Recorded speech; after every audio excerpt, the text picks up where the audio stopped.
Hello అండి, welcome back to my channel.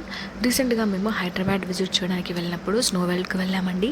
ఇది ఎక్కడంటే ట్యాంక్ బండ్కి నియర్ బైగా ఉండే స్నో వరల్డ్. దీని టైమింగ్స్ ఏంటంటే 11 నుంచి స్టార్ట్ అవుతుందండి. ప్రతి 1 అవర్కి ఒకసారి స్టార్ట్ అవుతూనే ఉంటుంది. నెక్స్ట్ ఈ పాసెస్ అండి, 2 టైప్స్ ఆఫ్ పాసెస్. ఒకటి 650 అండి, రెండవది 850 అనమాట.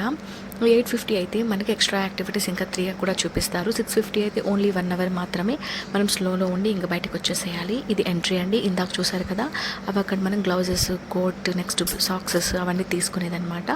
నెక్స్ట్ ఇలా ఎంటర్ అయ్యి లోపలికి వెళ్ళాలి. సో చాలామంది ఒకేసారి లోపలికి పంపిస్తారనమాట. ఒక్కొక్కరిని ఒక్కొక్కసారి పంపించరు. ఏదో సంథింగ్ వాళ్ళకి ఉంటాయి కదా, ఎక్కువ కూల్లోకి వెళ్తున్నాం కాబట్టి ఒకేసారి ఒక 10 మెంబర్స్ని అట్లా లోపలికి పంపిస్తారండి. వన్స్ లోపలికి ఎంటర్ అవ్వగానే ఎంత చల్లగా ఉందంటే అండి, ఎంత ప్లెజెంట్గా, ఎంత నీట్గా, చాలా బాగా సెట్ చేశారండి. చాలా బాగుంది. అంత దూరం మనం వెళ్ళకపోయినా అట్లీస్ట్ ఇక్కడికి వచ్చి మనం ఆ స్నో వరల్డ్ చూసుకుంటే మనకు సేమ్ అక్కడున్న ఫీలింగ్ ఇక్కడ కూడా వచ్చిందండి. సో ఇలా మనకి వెళ్ళగానే ఏమైనా యాక్టివిటీస్ ఉన్నాయి చూడండి. ఇక్కడ తిరుగుతున్నారు కదా, సో చిన్న పిల్లలు కానివ్వండి, పెద్ద పిల్లలు కానివ్వండి, ఎవరైనా ఇలా అయితే మనం నీట్గా వీటిలో తిరగొచ్చండి. ఇవి కూడా మనకి ఫ్రీయే వన్స్ ఎంటర్ అవ్వగానే. నెక్స్ట్ చిన్నపిల్లలు పైనుంచి కిందకు జారుతూ ఉంటారు కదండి, అవి కూడా ఉన్నాయి. కొంచెం ఒక 15-20 మినిట్స్ తర్వాత మనకు పైనుంచి ఒక సైరన్ వస్తుందండి. రాగానే అందులోంచి స్నో అనేది స్టార్ట్ అయింది. మీకు పైన కనిపిస్తుంది అనుకుంటాను. ఈ స్నో వల్ల అండి మనం వేసుకునే కోట్స్ అన్నీ బాగా తడిచిపోతాయి. ఇది ఫీల్ అయితే అసలు చెప్పలేమండి. ఒకసారి వచ్చి రావాలంతేను. చాలా బాగుందండి. నెక్స్ట్ అది అయిపోయిన తర్వాత నెక్స్ట్ డీజే స్టార్ట్ అవుతుందండి. డీజే స్టార్ట్ అవ్వగానే పిల్లలు ఎంత ఎంజాయ్ చేశారంటే ఆ స్నో పడుతుంటే ఆ డీజేలో చాలా బాగుందండి. అక్కడ మనకి హాట్ కాఫీ కూడా, టీ కూడా దొరుకుతుందండి. అవి కూడా మనం తీసుకోవచ్చు. ఈ చల్లగా ఉండే ఈ స్నోలో మనం కాఫీ తాగుతుంటే ఇదే వేరు. నెక్స్ట్ ఇక్కడ అది అయిపోయిన తర్వాత కలిడో చూపించారండి. ఈ కలిడో ఏంటంటే మిర్రర్స్ ఉన్నాయన్నమాట లోపలికి వీడియో తీయకూడదని చెప్పారు. నెక్స్ట్ ఇక్కడికి వచ్చామండి. ఇవన్నీ రివర్స్లో ఉన్నాయన్నమాట.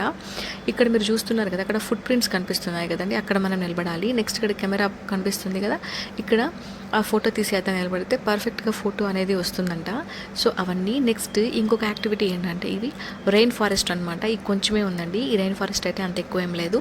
సో నాకైతే అంతేం అనిపించలేదు. జస్ట్ ఊరికే పైనుంచి వాటర్ పడుతున్నాయి, కొన్ని ఇలాగా ఫ్లవర్స్ లాగా, కొన్ని ప్లాంట్ లాగా పెట్టాడు. నెక్స్ట్ ఇంకొకటి ఏంటంటే డెవిల్ హౌస్ అంట. అది కూడా నాకు ఏదో సౌండ్స్ రావడం వల్ల ఎక్కువగా మేము లోపలికి అయితే వెళ్ళలేదండి. అంతే. ఈ 2 వేస్ట్ అనే అనిపించిందండి, అంతేం అనిపించలేదు. దాని బదులు 650కి అదొక్కటి తీసుకొని 1 అవర్ అందులో ఉండి బయటికి వచ్చేసేయచ్చు. నెక్స్ట్ ఇదేంటంటే చిన్నపిల్లలకి ఆడుకోవడానికి ఫ్రీ అంటండి. అక్కడ లోపల వచ్చిన వాళ్ళకి 1 అవర్ మ్యాక్సిమం ఇక్కడ ఉండి చిన్నపిల్లలు ఆడుకోవచ్చు. సో చూసారు కదండి ఎంత బాగుందో. మీరు కూడా ఇలా ఎంజాయ్ చేయాలనుకుంటే ట్యాంక్ బండ్కి నియర్ బైగా ఉండే స్నో వరల్డ్కి అయితే వెళ్ళండి. అక్కడ పాసెస్ కానివ్వండి, మనకి ఫెసిలిటీస్ అన్నీ చాలా అంటే చాలా బాగున్నాయి. చెప్తే కాదంటే చూస్తేనే అర్థమవుతుంది. ఒక్కసారి హైదరాబాద్కి వెళ్ళిన వాళ్ళందరూ స్నో వరల్డ్ మాత్రం కన్ఫామ్గా విజిట్ చేశారండి. చాలా అంటే చాలా బాగుంది.